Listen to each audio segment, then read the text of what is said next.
তাফসীর মাহফিল CHP।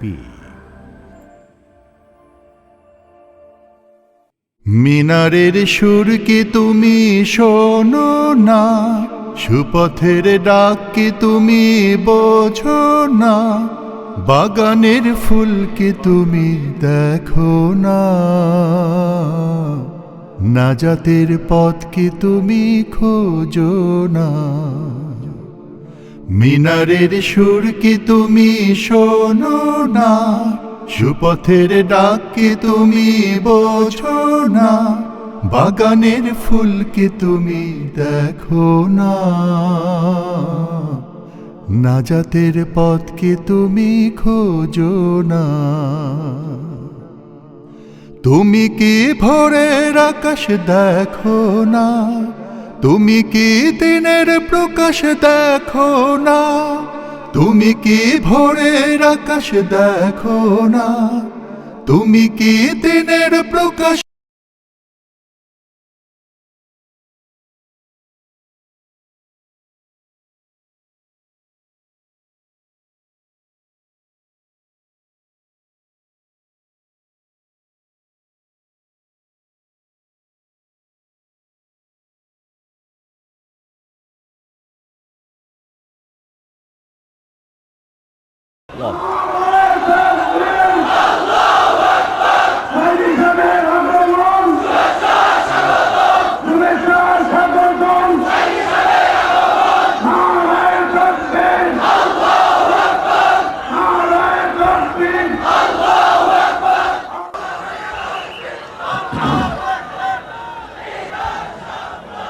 الحمد لله نحمده ونستعينه ونستغفره ونعوذ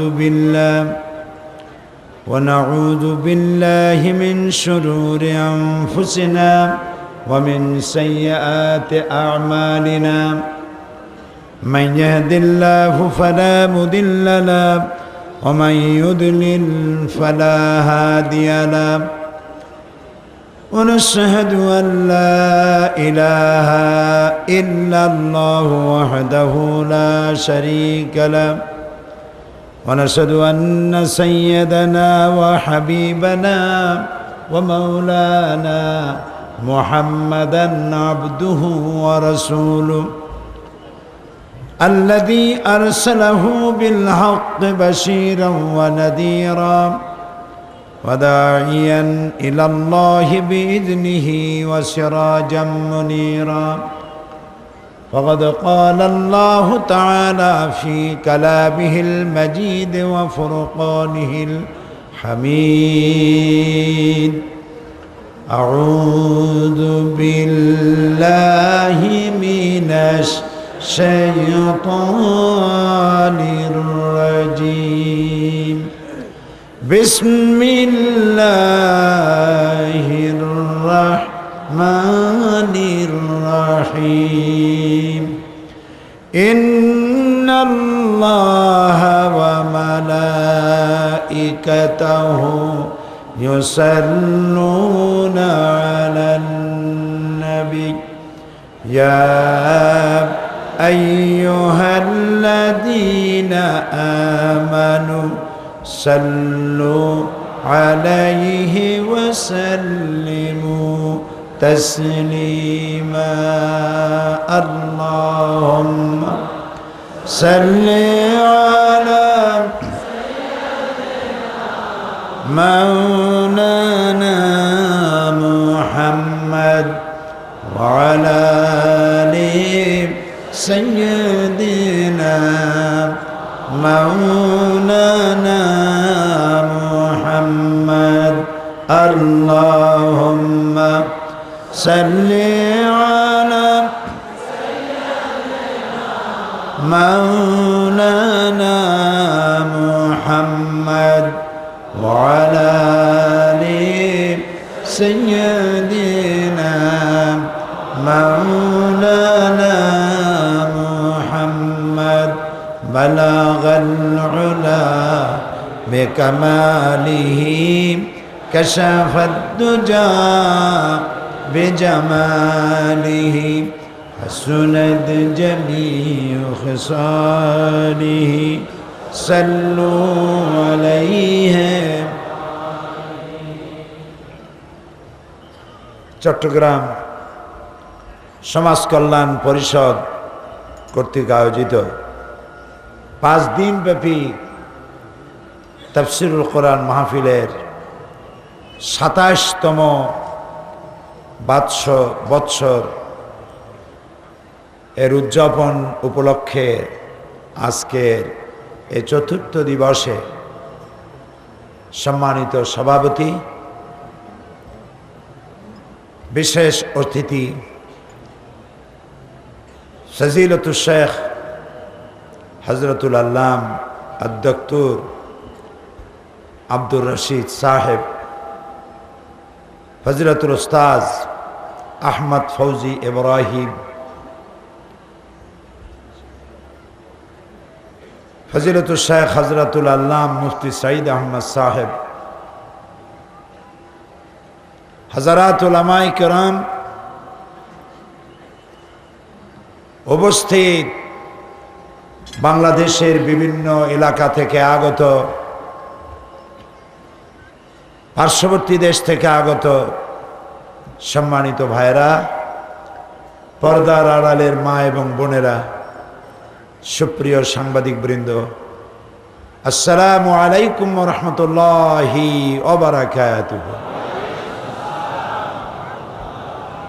আমরা আল্লাহ সুবহানাহু ওয়া তাআলার দরবারে লাখো কোটি শুকর আদায় করি যে মহান আল্লাহ তাবারক ওয়া তাআলা আমাদেরকে কোরআনের মাহফিলে হাজির হওয়ার তৌফিক এনায়েত করেছেন। আমরা সকলে পড়ি আলহামদুলিল্লাহ। রব্বানা লাকাল হামদ হামদান কাসীরান তাইয়্যিবান মুবারাকান ফীহি ইয়া রাব্বি লাকাল হামদু কামা ইয়ানবাগি লিজালালি ওয়াজহিকা ওয়া আযীমি সুলতানিকা। আমরা আমাদের মনিব, আমাদের রব, আমাদের খালেক, কুল কায়নাতের মালিক আল্লাহ সুবহানাহু ওয়া তাআলার শুকর আদায় করে নিলাম। তিনি দয়া করে আমাদেরকে কোরআনে কারীমের আজিম মাহফিলে শরীক হওয়ার তৌফিক এনায়েত করেছেন। আবারও বলি আলহামদুলিল্লাহ। আমি আসার আগে আপনারা অনেক বড় বড় আলেমদের মুখ থেকে গারা কাদার মালফুজাত আপনারা শুনেছেন। এখানে মামলাকাতুল আরাবিয়া সৌদিয়া মক্কা আল মুকাররমা থেকে জামিয়া উম্মুল কোরা বিশ্ববিদ্যালয় মক্কা আল মুকাররমার ওস্তাদ ফজিলতুল শেখ আদ-ডক্টর আব্দুর রশিদ সাহেব, আতালাল্লাহু আমরাহু ওয়া বারাকাল্লাহু ফি হায়াতি, তিনি আপনাদের সামনে বয়ান করেছেন। ইন্টারন্যাশনাল ইসলামিক ইউনিভার্সিটি চট্টগ্রামের জন্য গৌরব। এ বিশ্ববিদ্যালয়ের সম্মানিত ওস্তাদ ফজিলতুল উস্তাজ আহমদ ফৌজি ইব্রাহিম, তিনি আপনাদের সামনে আলোচনা করেছেন। আরও উলামায়ে কেরাম কথা বলেছেন। বিশেষ করে ফুরফুরা পীর সাহেবের মাদ্রাসা দারুস সালাম, মিরপুর, ঢাকা, এই বিশাল মাদ্রাসার মুহাদ্দিস, বুখারী শরীফ এবং আবু দাউদ শরীফ পড়ান, হাফেজে কোরআন মুফতি হযরত মাওলানা সঈদ আহমদ সাহেব অত্যন্ত সুন্দর আলোচনা আপনাদের সামনে করেছেন। আলহামদুলিল্লাহ। এসব আলেমদেরকে বেশি করে দাওয়াত দিবেন, হেদায়েতের কথা বেশি বেশি শুনতে পারবেন। যে কথার মধ্যে গল্পগুজব নাই, কে কোন জায়গায় ফু দিয়া গ্লাস ফাটায় ফেলাইছে, বাংলাদেশে বসে মক্কার কুত্তা তাড়াইছে, পুকুরে ফু দিয়ে আগুন জ্বালায় ফেলাইছে। এইসব হাবিজাবি ওয়াজ করে না, কোরআন আর হাদিস দিয়া কথা বলেন, মানুষকে হেদায়েতের কথা শোনান। এইসব আলেমে দ্বীন, এদেরকে দাওয়াত দিবেন, আল্লাহ হেদায়েত নসিব করে দিবেন। যেহেতু আপনারা অনেক কষ্ট করে আসেন, আবার রাত্রে ফিরে যেতে হয়, আর আমার সামনে সাবজেক্ট থাকে, বিষয় থাকে, সে বিষয়ের উপরে আলোচনা করে একটা সফল পরিণতির দিকে নিয়ে যেতে চাই। সেই জন্যে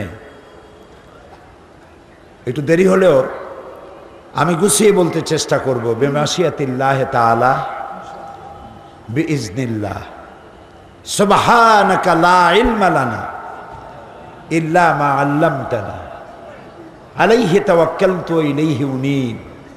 তার কাছে সাহায্য কামনা করি। প্রথমেই একটি সংশোধনী। এক ভাই আমাকে লিখেছেন, গতকাল মাহফিলে বন বিভাগের সমস্ত কর্মচারীগণকে একচেটিয়া দুর্নীতিবাজ বলে আখ্যায়িত করেছেন। এতে আমরা মর্মাহত, ভারাক্রান্ত, দুঃখিত। আমি কি তাই করেছি? হয়তো তিনি ভুল করেছেন বুঝতে। আমি বলেছি বিশাল বন বিভাগ আমাদের, এই বন বিভাগকে রক্ষা করার জন্য সরকার ফরেস্ট ডিপার্টমেন্টের নামে যে পরিমাণ কর্মচারী কর্মকর্তা দেওয়া প্রয়োজন রক্ষা করার জন্য, ততটা দিতে সক্ষম হয়নি। এই জন্য আল্লাহও কিছু গার্ড দিয়ে দিয়েছেন। তারা কারা? বা এখন মানুষের মধ্যে যারা চাকরি বাকরি করেন, বেতন কম পান বলে কিছু ডাইনাব্যাহত হয়, উল্টাপাল্টা করেন, কিন্তু পাইকারি দরে বন বিভাগের সমস্ত অফিসার কর্মচারী অসৎ। এ কথা বোধহয় আমি বলি নেই, বলেছি নাকি?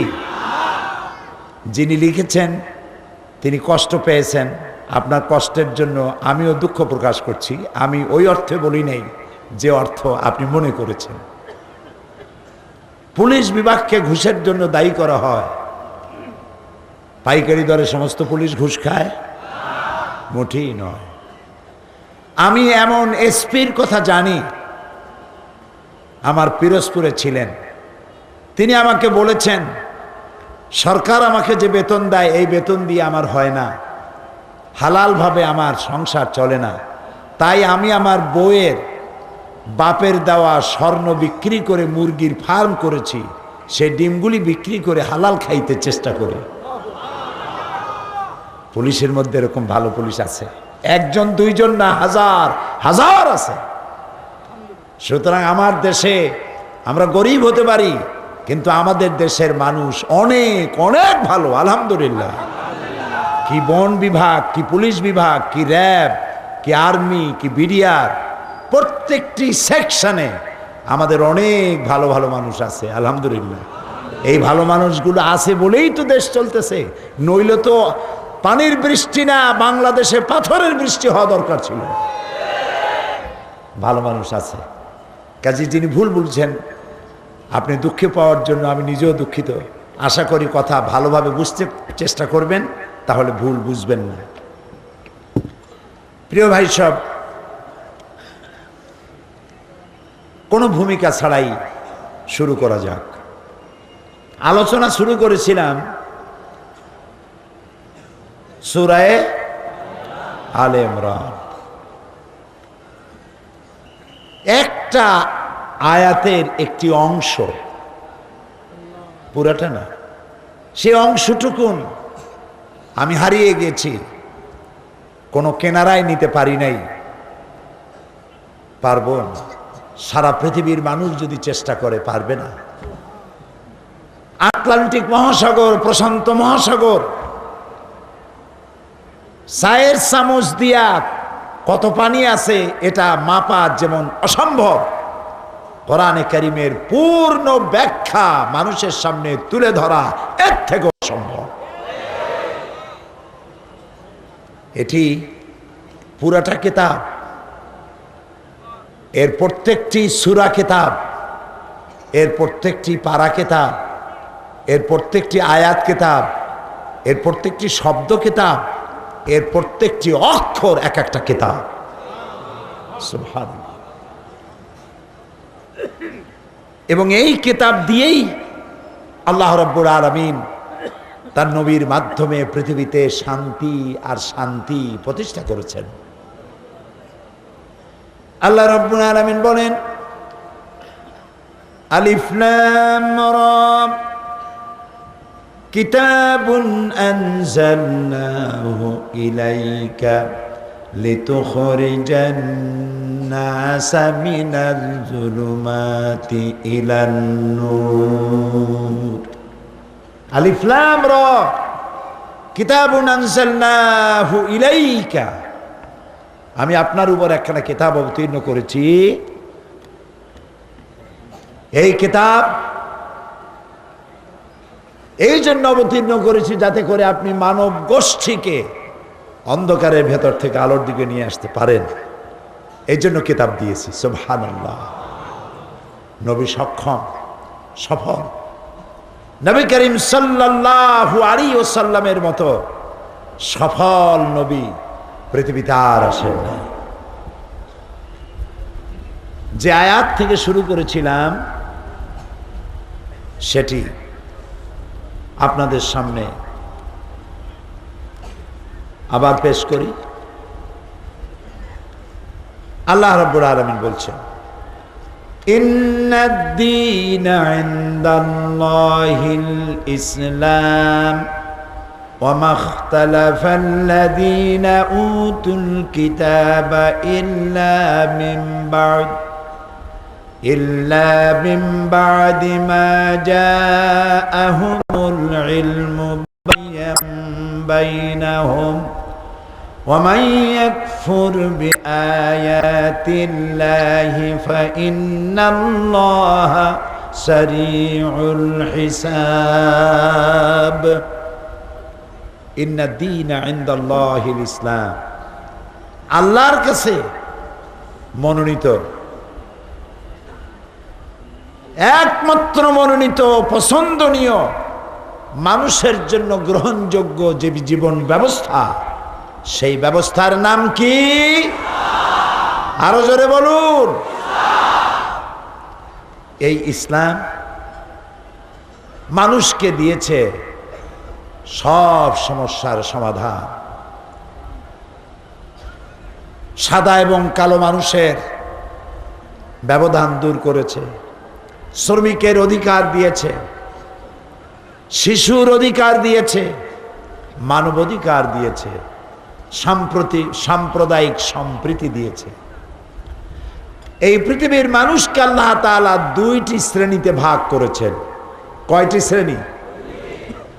একটি শ্রেণীর নাম হলো পুরুষ, নর, আরেকটি শ্রেণীর নাম নারী। এই দুইটি শ্রেণীর মধ্যে বিভাজন সৃষ্টি করার জন্য আবহমান কাল থেকে শয়তানের প্রচেষ্টা ছিল এবং মানুষেরা চেষ্টা করেছে শ্রেণী সংগ্রাম না হয়ে এক করার জন্য, কিন্তু কেউ পারেনি। পৃথিবীর কোনো মতাদর্শ দিয়ে এক বানাতে পারে নাই। নারী এবং পুরুষের মধ্যে সম অধিকার সৃষ্টি করেছেন কেবলমাত্র আল্লাহ তাআলা। কে করেছেন? কে করেছেন? আল্লাহ তাআলা। এই যে কোরআন, কি নাম? কোরআন। এই কোরআন শরীফের ভিতরে আল্লাহ তাআলা মানুষের কথা বলেছেন। সেই মানুষের মধ্যে দুইটা শ্রেণী, একটা পুরুষ আর একটা নারী।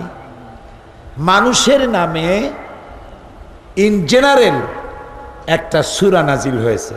সূরাটির নাম কি? আন-নাস। সূরাটি অনেক বড় না, ছোট্ট। এই মানুষের আরেকটা শ্রেণী হচ্ছে নারী।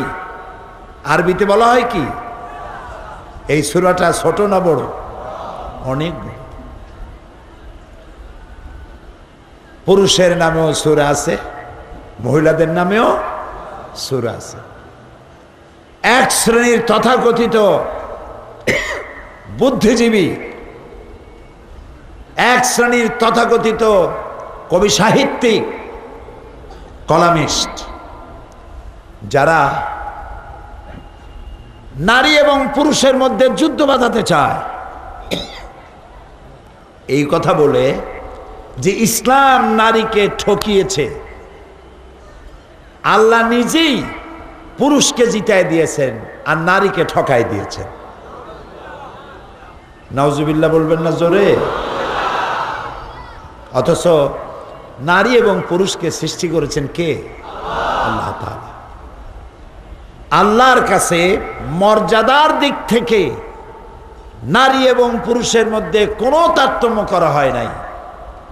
দেখুন আল্লাহ তাআলা বলছেন, ইন্নাল মুসলিমিনা ওয়াল মুসলিমাতি ওয়াল মুমিনিনা ওয়াল মুমিনাত, নিশ্চয়ই মুসলমান পুরুষ এবং মুসলমান নারী, ওয়াল কানিতিনা ওয়াল কানিতাত, আনুগত্য স্বীকারকারী পুরুষ এবং আনুগত্যকারী নারী, ওয়াস সাদিকিনা ওয়াস সাদিকাত, সত্যবাদী পুরুষ এবং সত্যবাদী নারী, ওয়াস সাবিরিনা ওয়াস সাবিরাত, ধৈর্যশীল পুরুষ এবং ধৈর্যশীল নারী, ওয়াল খাশিঈনা ওয়াল খাশিআত, বিনীত পুরুষ এবং বিনীত নারী, ওয়াল মুতাসাদ্দিকিনা ওয়াল মুতাসাদ্দিকাত, দানশীল পুরুষ এবং দানশীল নারী, ওয়াস সাইমিনা ওয়াস সাইমাত, রোজা পালনকারী পুরুষ এবং রোজা পালনকারী নারী, ওয়াল হাফিজিনা ফুরুজাহুম ওয়াল হাফিজাত, যৌনাঙ্গ হেফাজতকারী পুরুষ এবং যৌনাঙ্গ হেফাজতকারী নারী, ওয়াজ্জাকিরিনা আল্লাহ কাসীরান ওয়াজ্জাকিরাত, অধিক আল্লাহর জিকিরকারী পুরুষ এবং অধিক জিকিরকারী নারী, আ'আদ্দাল্লাহু লাহুম মাগফিরাতান ওয়া আজরান আযীমা, আল্লাহ তাআলা এই উভয়কে আল্লাহ তাআলা পুরস্কৃত করবেন এবং তাদেরকে আল্লাহ তাআলা জান্নাত দান করবেন। এখানে আল্লাহ তাআলা পুরুষের কথাই শুধু বলেছেন, নারীর কথা বলেন নাই? বলেছেন না? পুরুষ ইবাদত করলে সওয়াব পাবে বেশি আর নারী ইবাদত করলে সওয়াব পাবে কম, এরকম কোন কথা আছে? নাই। আল্লাহ রাব্বুল আলামিন বলেন, মান আমিলা সালিহাম মিন যাকারিন আও উনসা ওয়া হুয়া মুমিনুন ফালানুহইয়ান্নাহু হায়াতান তাইয়্যিবাতান ওয়া লানাজজিয়ান্নাহুম আজরাহুম বিআহসানি মা কানু ইয়ামালুন। আল্লাহ তাআলা বলেন, পুরুষ এবং নারীর মধ্যে যারাই ঈমান আনবে এবং ভালো কাজ করবে তাদেরকে আমি পবিত্র জীবন যাপনের সুযোগ দিয়ে দিব আর আমি তাদেরকে শ্রেষ্ঠ পুরস্কার দান করব, উভয়কে দিব। পুরুষ আর নারীর জন্য সওয়াব দানের ব্যাপারে পুরস্কারের ভিতরে কোনো তারতম্য করা হবে না। জান্নাতে নারী এবং পুরুষ উভয়ের জন্য, শুধু পুরুষ জান্নাতে যাবে আর মেয়ে লোক যাবে না, এটা ঠিক নয়। আল্লাহ রাব্বুল আলামিন বলেন, ওয়ামান আমিলা সালিহান মিন যাকারিন আও উনসা ওয়া হুয়া মুমিনুন ফাউলাইকা ইয়াদখুলুনাল জান্নাহ। আল্লাহ তাআলা বলেন, বেহেশতের মধ্যে যেই ব্যক্তি পুরুষ হোক আর নারী হোক, যেই মুমিন পুরুষ বা নারী, যারাই আল্লাহ তাআলার জন্য নেক আমল করবে, নেক কাজ করবে, ভালো কাজ করবে, আল্লাহ তাআলা তাদের সকলকে জান্নাত দান করে দিবে, সবাই জান্নাতে চলে যাবে। আজকাল এক শ্রেণীর বুদ্ধিজীবীদের কথা বলছিলাম, তারা পুরুষের সাথে মেয়ে লোকদেরকে যুদ্ধ বাধায় দিতে চায়। তারা বলে পুরুষ শাসিত সমাজ,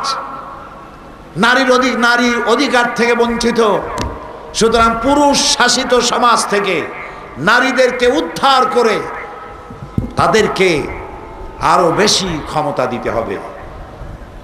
নারীর ক্ষমতা কিছু সীমাবদ্ধতা আছে, সমান আপনি বানাইতে পারবেন না।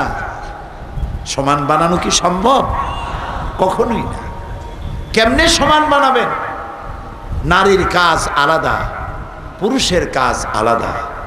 এই দুটি কাজকে একরকম বানানো হয় নাই। দুনিয়ায় যত নবী পাঠানো হয়েছে, একজন নবীকেও, নারীর মধ্য থেকে একজন নারীকেও আল্লাহ তাআলা নবী বানান নাই। তাদের মসজিদের ইমামত প্রয়োজন নাই, আজান দরকার নাই, ইকামত দরকার নাই।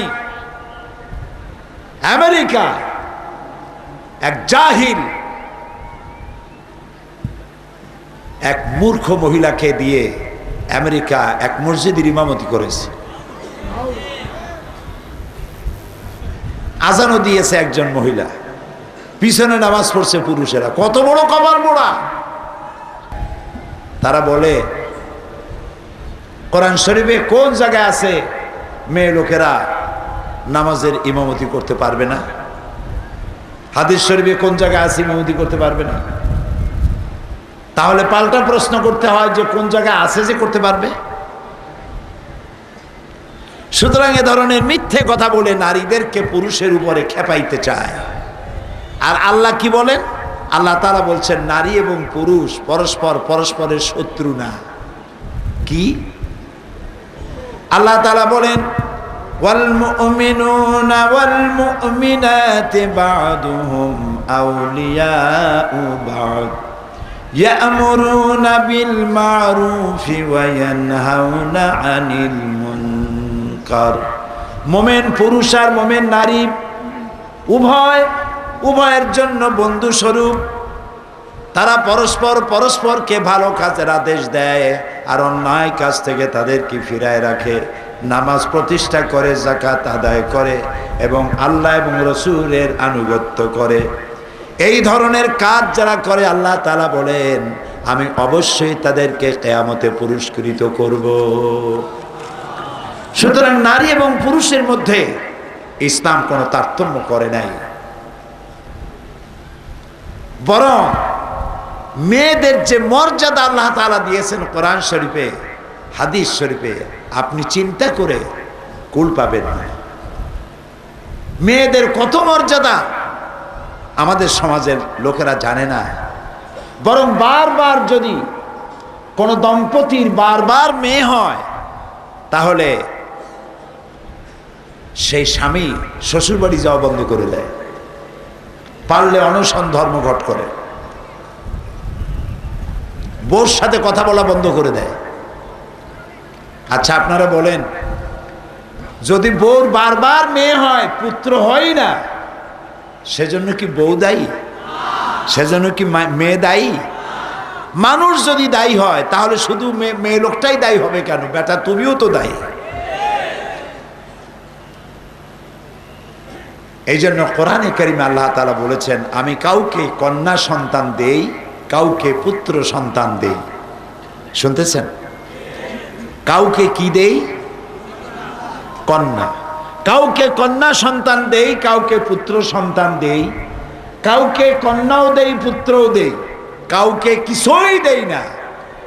মালিককে আল্লামা ইবনে কাসির রাহমাতুল্লাহ আলাইহি তার তাফসীর ইবনে কাসিরে তিনি লিখেছেন যেহেতু কোরআনে কারিমে আল্লাহ রাব্বুল আলামিন শুরু করেছেন আমি কাউকে কন্যা দেই, কাউকে পুত্র দেই, যেহেতু আল্লাহ কন্যা দিয়ে শুরু করেছেন, তাই যেই দম্পতির সর্বপ্রথম কন্যা সন্তান হয় সেই দম্পতি বেশি বরকতপূর্ণ।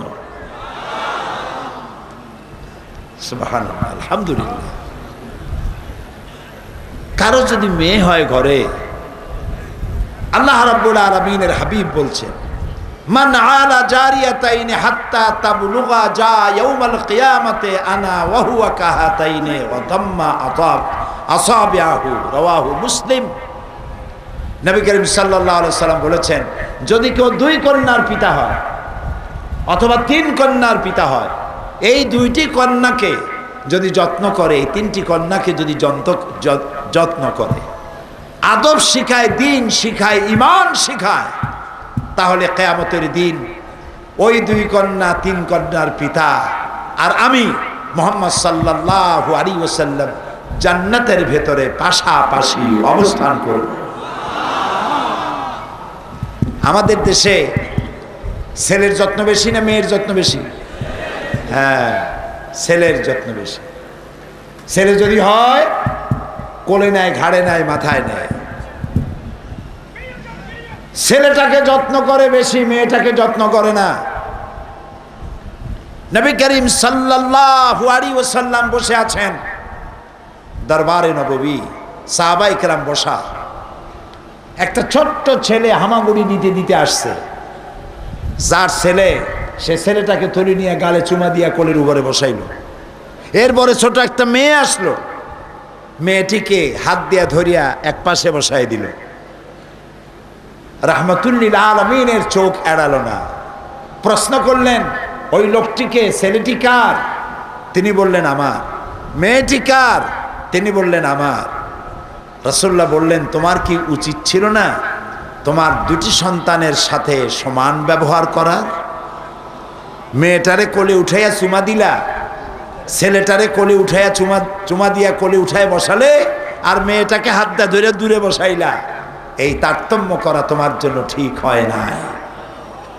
নবী করিম সাল্লাল্লাহু আলাইহি ওয়াসাল্লাম তিনি বলেছেন, যদি কোনো ঘরের মধ্যে একটি কন্যা সন্তান প্রসব করে মা, আল্লাহর নবী বলেন, ওই ঘরের ভিতরে একটা রহমতের ফেরেশতা প্রবেশ করে আর বলে, আসসালামু আলাইকুম ইয়া আহলাল বাইত, হে গৃহের মালিকেরা, গৃহবাসীরা, তোমাদের উপরে আল্লাহর রহমত বর্ষিত হোক। এরপরে নবজাতক কন্যাটির পাশে গিয়ে কন্যার মাথার উপরে নূরের তৈরি হাত বুলায় ফেরেশতা আর বলতে থাকে, এই মেয়েটিকে যে যত্ন করবে, যে আদর করবে, দিন শিখাবে, ঈমান শিখাবে, আর বয়স হলে পরে সৎপাত্রস্থ করবে, সাহায্য করবে, কিয়ামত পর্যন্ত আল্লাহ রাব্বুল আলামিন ওই লোকটির প্রতি তার সাহায্য অব্যাহত রাখবে। এইরকম একটি হাদিস পুত্র সন্তানের জন্য নাই, আছে কন্যা সন্তানের জন্য। মেয়েদেরকে গালি দেওয়া হয়। নবী করিম সাল্লাল্লাহু আলাইহি ওয়াসাল্লাম বলেছেন, লা তুকরিহুল বানাত ফা ইন্নী আবুল বানাত। মেয়েদেরকে গালি দিও না, তিরস্কার করো না, মেয়েদেরকে খারাপ জেনো না, কারণ আমি মুহাম্মদ সাল্লাল্লাহু আলাইহি ওয়াসাল্লাম মেয়েদের পিতা। রাসূলুল্লাহ বলেছেন, যখন বাইরে যাবে, বিদেশে যাবে, বাজারে যাবে, কিছু না কিছু উপহার সামগ্রী কিনে আনবে, আর এনে সর্বপ্রথম দেবে মেয়েদেরকে, তারপরে দেবা ছেলেদেরকে। এটা আপনাদের বিপক্ষে গেছে নাকি? সুবহানাল্লাহ বলবেন না? নারীর সম্মান কে দিল? ইসলাম। কে দিয়েছে? আজ পাশ্চাত্য ওয়েস্টার্ন সিভিলাইজেশন, পাশ্চাত্য সভ্যতার দাবিদার যারা, তারা আমাদেরকে ভদ্রতা শিখায়, গণতন্ত্র শিখায়। তোমরা কি নারীর সম্মান দিতে পেরেছো? তোমরা তো সেদিন দিয়েছ নারীদের ভোটাধিকার, সেদিন দিয়েছ নারীর কেনা বেচার এখতিয়ার। আর আজ থেকে ১৫০০ বছর পূর্বে রাসূলুল্লাহ নারীর মর্যাদা দিয়ে গিয়েছেন। আল্লাহর নবী হয়ে মেয়ে লোকের নিজের স্ত্রীর পরামর্শ গ্রহণ করেছেন। সুবহানাল্লাহ বলো। সুলহ হুদাইবিয়া, হুদাইবিয়ার সন্ধি মুসলমানদের জন্য এক মারাত্মক হৃদয় বিদারক ঘটনা ছিল। ওমরা করতে এসেছেন, ওমরা করতে দেওয়া হলো না। সন্ধিপত্র লেখা হচ্ছে, নবী করিম সাল্লাল্লাহু আলাইহি সাল্লামের পক্ষ থেকে মিম মুহাম্মদ রাসূলুল্লাহ সাল্লাল্লাহু আলাইহি সাল্লাম ওয়া বাইনা কুরাইশ। কাফেরদের নেতারা বলল, মুহাম্মদ বলেন না সাল্লাল্লাহু আলাইহি ওয়াসাল্লাম, একটি মুহূর্ত যেন আপনাদের জন্য এমন না যায় যে আমার রাসূলের নাম শুনবেন আর দরুদ শরীফ পড়বেন না। এমনটি হবে না। আল্লাহর নবী বলেছেন, আমার প্রতি একবার যদি কেউ দরুদ পড়ে আল্লাহ রাব্বুল আলামিন তার আমল নামায় 10টা রহমত লিখে দিবেন। কাফেরদের নেতা বলল, মুহাম্মদ যদি তার নামের সামনে রাসূলুল্লাহ লেখাই হয় তাহলে তো সন্ধির কোনো প্রয়োজন নাই, আমরা তো রাসূলুল্লাহ মানি না। নাউজুবিল্লাহ, এই সন্ধি হবে না। রাসূলুল্লাহ বললেন, হযরত আলী রাদিয়াল্লাহু তাআলা আনহুকে বললেন, আলী, আমার নামের সামনে যেখানে রাসূলুল্লাহ লেখা আছে এটা কেটে দাও।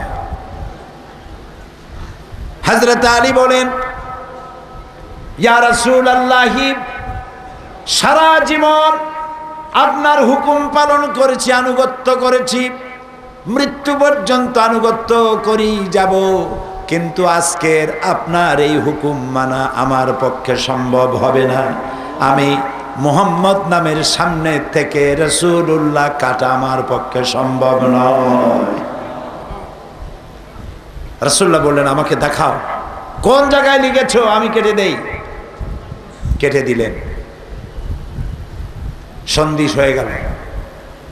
নবী করিম সাল্লাল্লাহু আলাইহি সাল্লাম এখন মদিনায় ফিরে যাবেন, ওমরা করতে পারবেন না। সাহাবায়ে কেরাম কাঁদতেছেন। নবী করিম সাল্লাল্লাহু আলাইহি সাল্লাম বললেন, তোমরা সবাই কোরবানি করো, সাথে যে কোরবানির জন্তু আছে এগুলিকে জবাহ করো, মাথার চুল কামাও এবং ইহরাম খুলে ফেলো। একজন সাহাবী রাসূলুল্লাহর হুকুম মানলেন না, সব বসে আছে। নবী করিম সাল্লাল্লাহু আলাইহি সাল্লামের নবুয়তের জীবনে এরকম সংকট, আভ্যন্তরীণ সংকট আর কখনো হয় না।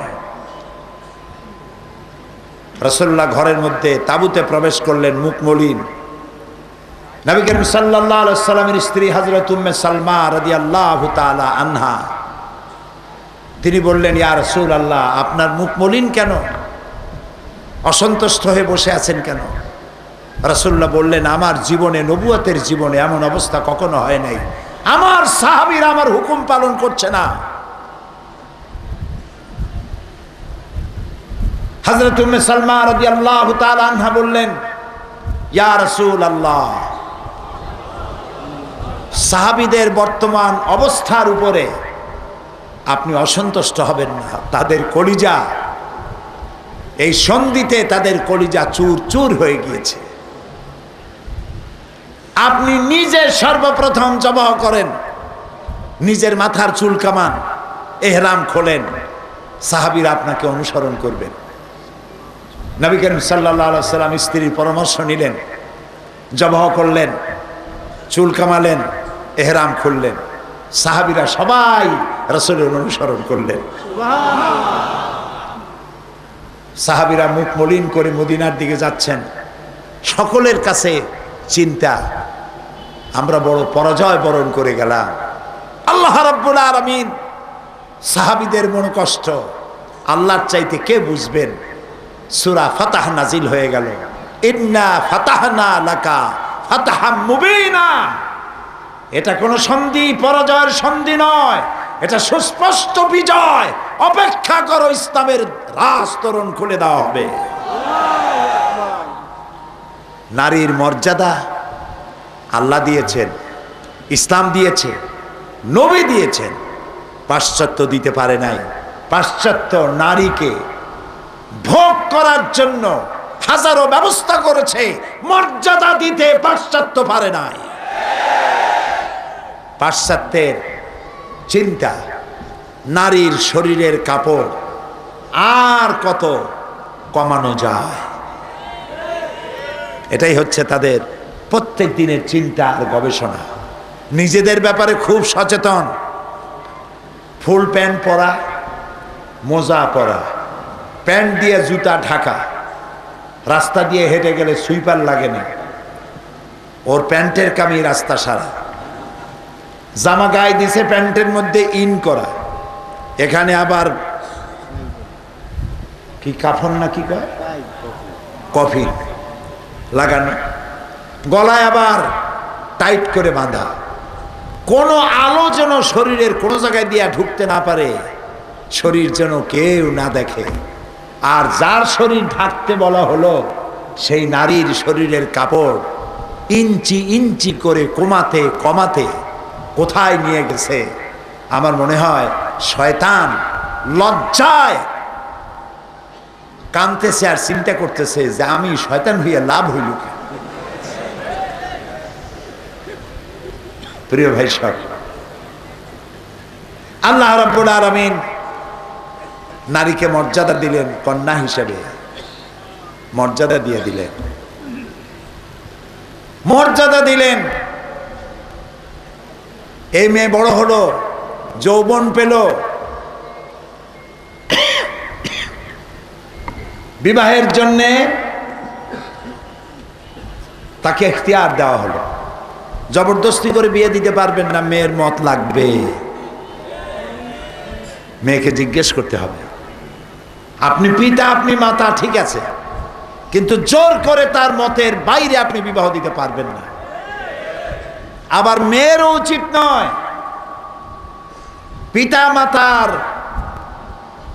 পিতা মাতাকে না জানাইয়া মোবাইল দিয়া SMS করে বিয়ে করা,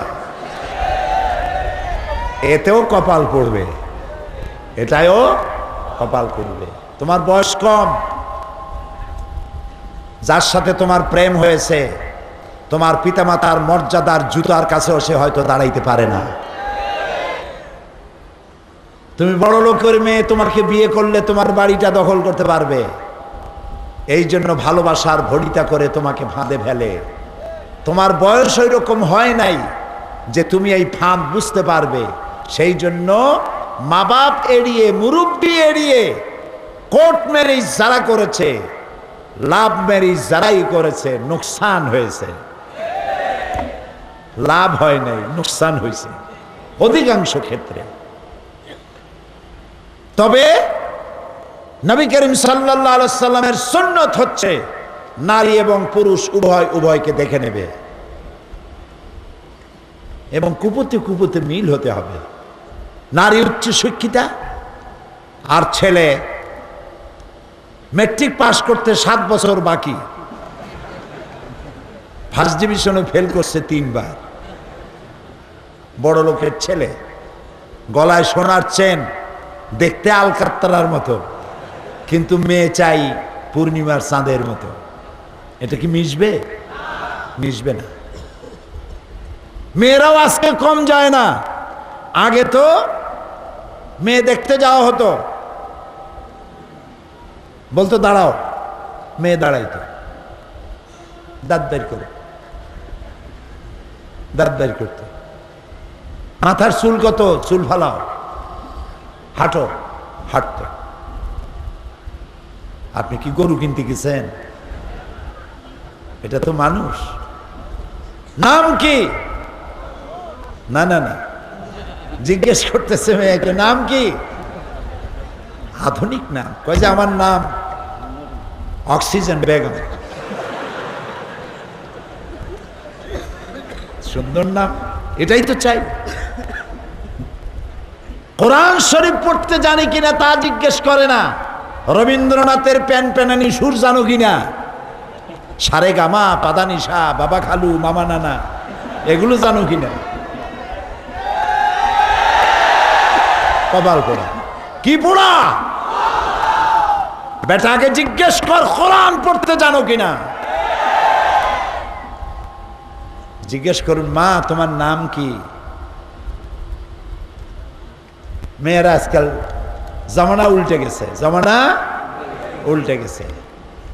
পুরুষ পক্ষের থেকে জিজ্ঞাসাবাদ করার পরে এবার কন্যা নিজেই প্রশ্ন করে, তোমাদের মধ্যে কে বিয়ে করবে আমারে?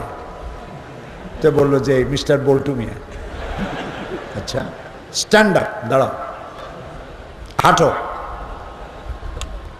দাঁত বের করে।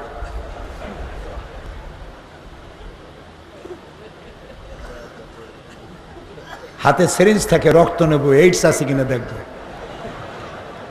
যদি পছন্দ না হয় অ্যাবাউট টার্ন, বাড়ির দিকে ডবল মার, যা। সমান অধিকার, যদ্দূর পানিতে নামবেন অদ্দূর ভিজবেন।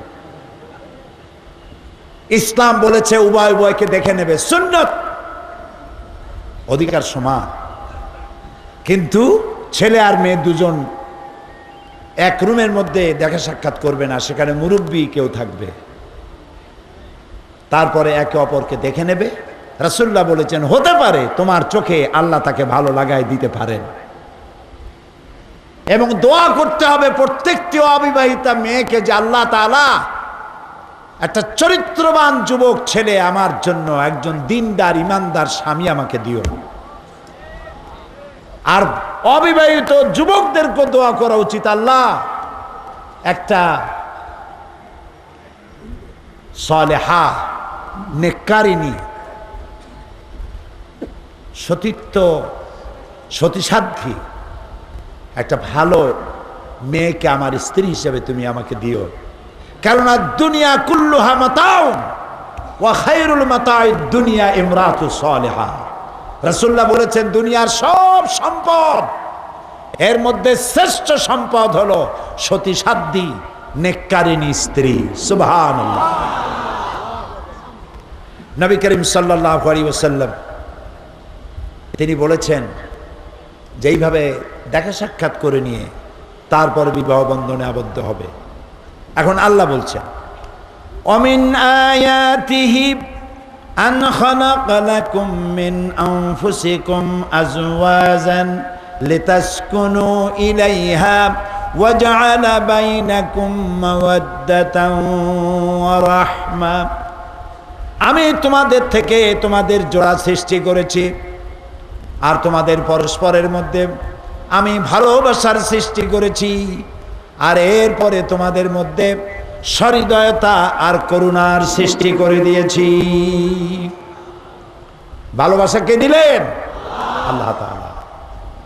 ভালোবাসা কথা স্বামী এবং স্ত্রীর মধ্যে ভালোবাসা, এটা আল্লাহর নিয়ামত। এটা কি নিয়ামত?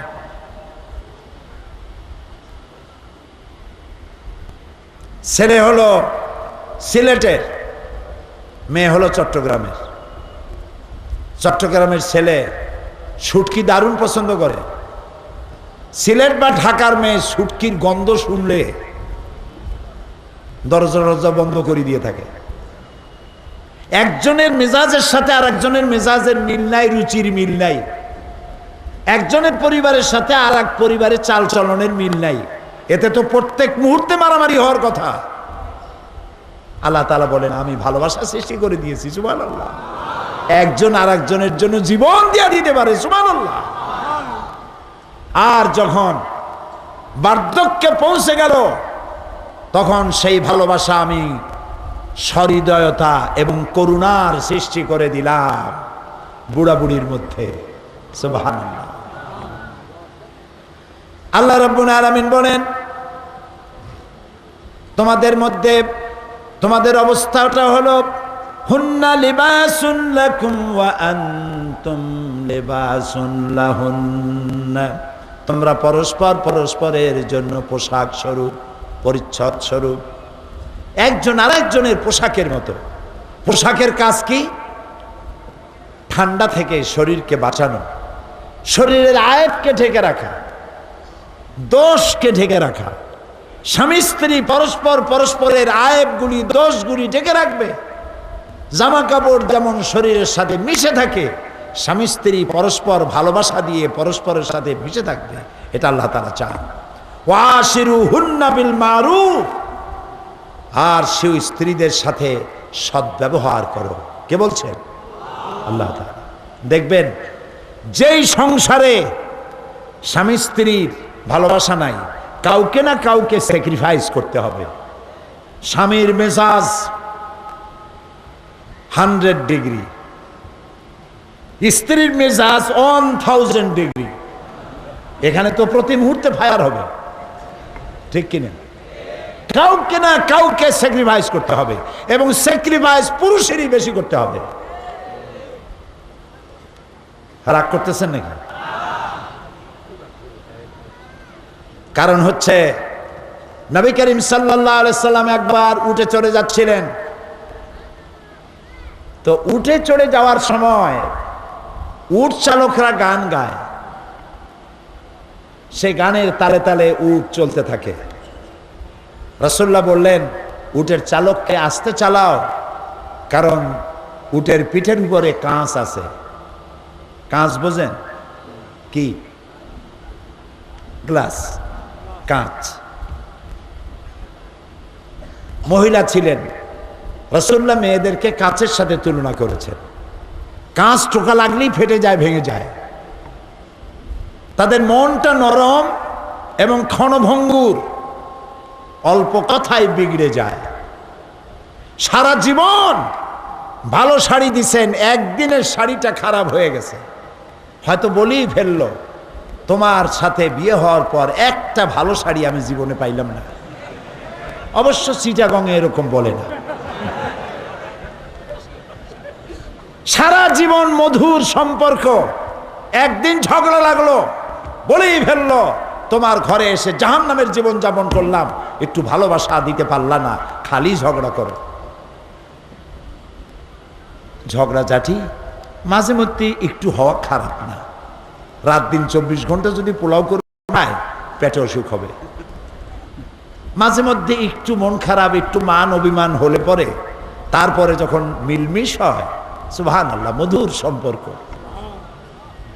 হযরত আয়েশা রাদিয়াল্লাহু তাআলা আনহা, রাসূল আমার জীবনের, তার পারিবারিক জীবন, তার ব্যক্তি জীবন, পরিবারের জীবন, সমাজের জীবন, সবটা বিশ্ববাসীর আদর্শ। লাকাদ কানা লাকুম ফি রাসূলিল্লাহি উসওয়াতুন হাসানাহ। শয়তানেরা কার গায়ে আঘাত দিয়েছ? ডেনমার্ক। কার গায়ে আঘাত দিয়েছ? ইটালি, ফ্রান্স, বুলগেরিয়া, যুক্তরাষ্ট্র। কার গায়ে আঘাত দিয়েছ? তোমাদের মধ্যে মানবতা, সততা যদি কিছু থাকে, তার সবটা রাসূলুল্লাহর শিক্ষা, বাইরের থেকে কিছু আসে নাই।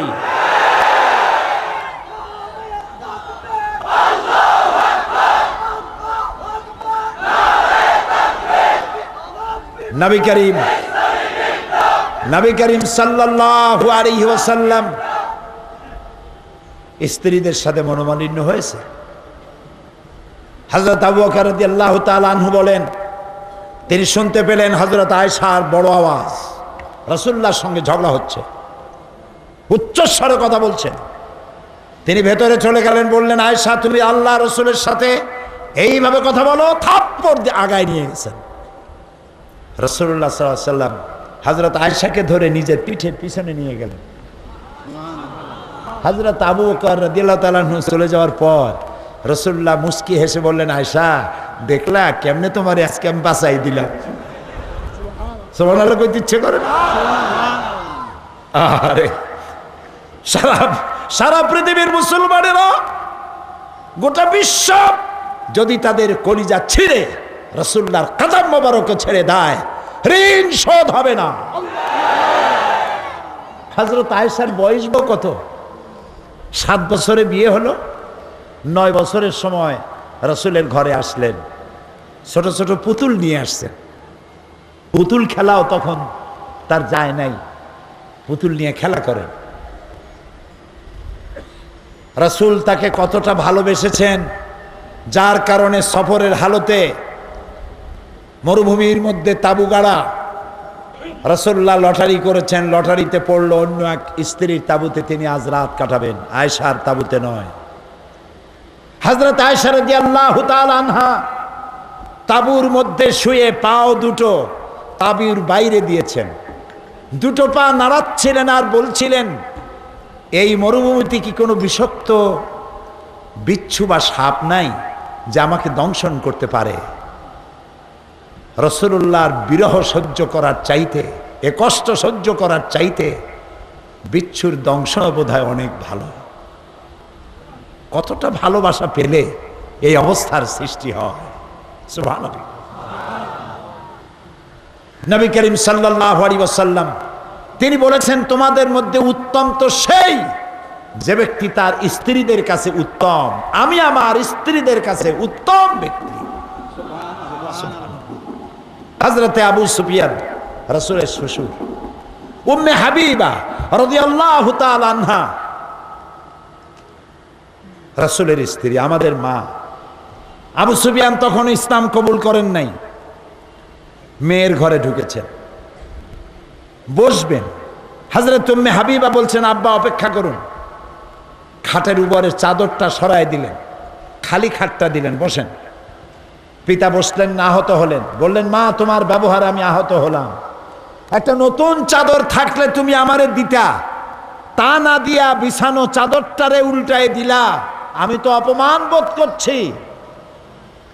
উম্মে হাবিবা উম্মুল মুমিনিন রাদিয়াল্লাহু তাআলা আনহা বললেন, আবু সুফিয়ান আপনি অবশ্যই আমার সম্মানিত পিতা, কিন্তু কিন্তু আল্লাহর হাবিব বিশ্বনবী রাসূলুল্লাহ যে বিছানার উপরে বসেন, সেই বিছানা আমি একটা কাফেরকে বসতে দিতে পারি না। সুবহানাল্লাহ। প্রিয় ভাই সব, এই পৃথিবীতে রাসূলুল্লাহ শুধু দিয়েই গেছেন, কিছু নিয়ে যান নাই, শুধু দিয়েছেন, শুধু শিক্ষা আর শিক্ষা।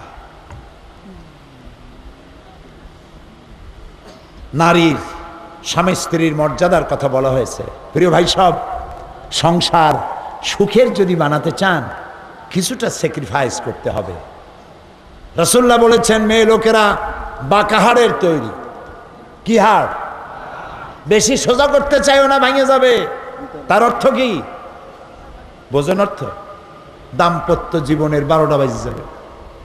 বেশি সোজা করতে যাইও না।